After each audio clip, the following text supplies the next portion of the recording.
presented by Zarasi Koshish.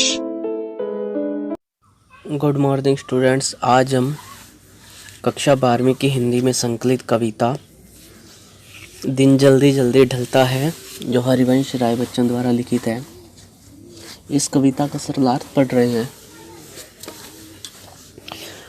इसके 3 ही पद्यांश हैं।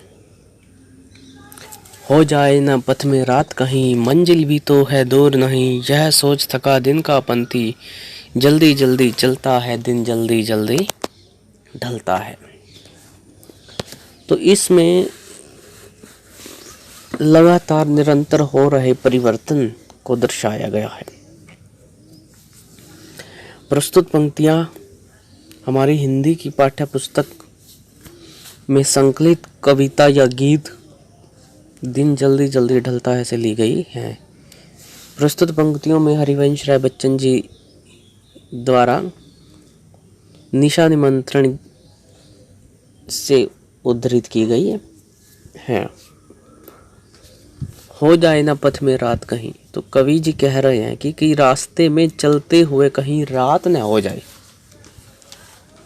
कि कोई यात्री अपने घर से निकला है, जा रहा है, तो उसको इस बात की चिंता है कि पथ में मार्ग में कहीं रात न हो जाए, और उसकी मंजिल भी तो अभी है दूर नहीं, और उसकी मंजिल अभी उससे ज़्यादा दूर भी नहीं है। कि जैसे जैसे मंजिल नज़दीक आती जाती है, वैसे वैसे कदमों में तेजी आ जाती है।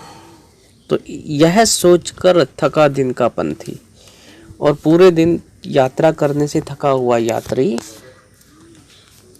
जल्दी जल्दी चलता है। वह अपने कदमों को तेजी से बढ़ाने लगता है, और दिन भी जल्दी जल्दी ढलता है, और दिन भी जल्दी जल्दी अस्त होने लगता है। अर्थात कि कवि जीवन यात्रा को पथ कहकर संबोधित कर रहा है। जिस प्रकार सूर्योदय के बाद सूर्यास्त निश्चित है, उसी प्रकार जन्म के बाद मृत्यु निश्चित है। हर क्षण जीवन ढलता जाता है। इस जीवन यात्रा में यात्री दिन ढलने के पहले अपने गंतव्य तक पहुंचना चाहता है, अर्थात सारे सुख सुविधाओं को, अपनी जिम्मेदारियों को पूरी कर लेना चाहता है। ठीक वैसे ही जैसे एक पंछी दिन ढलने से पहले अपने घोंसले तक लौट आना चाहता है। बच्चे प्रत्याशा में होंगे, नीड़ों से झांक रहे होंगे, यह ध्यान परों में चिड़ियों के, भरता कितनी चंचलता है दिन जल्दी जल्दी ढलता है। तो इसमें भी क्या है कि कोई पक्षी घर से निकला है दाना पानी चुगने के लिए, और घोंसले में उसके बच्चे उसका इंतजार कर रहे हैं। वो दिन भर दाना पानी चुगता है, और शाम को जब अपने घोंसले की तरफ लौटता है, तो उसके मन में ख्याल आता है कि उसके बच्चे उसका इंतजार कर रहे हैं। तो वो उस इंतजार को सोचकर अपने पंखों में उड़ान को तेजी से भरता है, चंचलता ले आता है, उनमें एक नटखटपन आ जाता है अपने बच्चों से मिलने के लिए।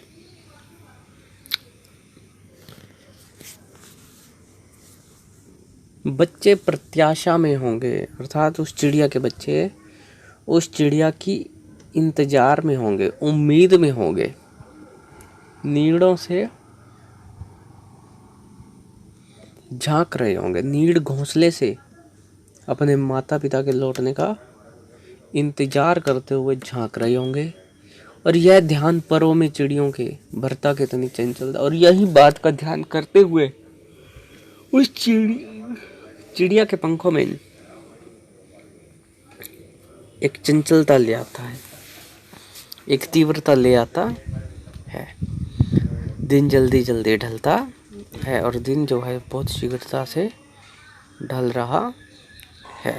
बाकी आप यहाँ से लिख सकते हैं, सरल है।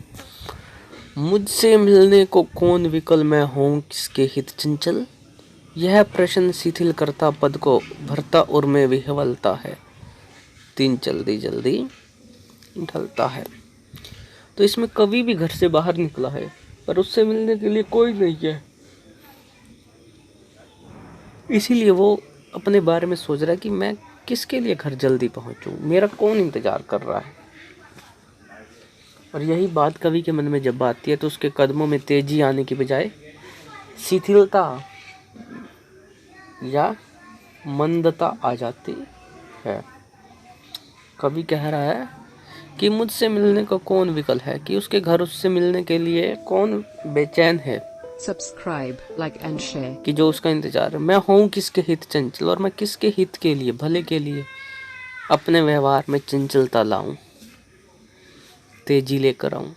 और यही प्रश्न शिथिल करता पद को। जब कवि चल रहा होता है और यही प्रश्न जब उसके मन में आता है तो उसके कदमों में शिथिलता आ जाती है, रुकावट आ जाती है, तेजी आने की बजाय। भरता उर में विह्वलता है, और उसके उर में, हृदय में विह्वलता, बेचैनी ले आता है।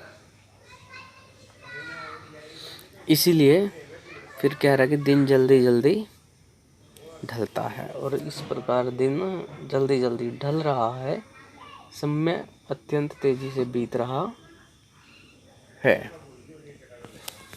कल हम इससे पहली कविता है आत्म परिचय, उसका सरला Powered by PK Star 007. Powered by PK Star 007.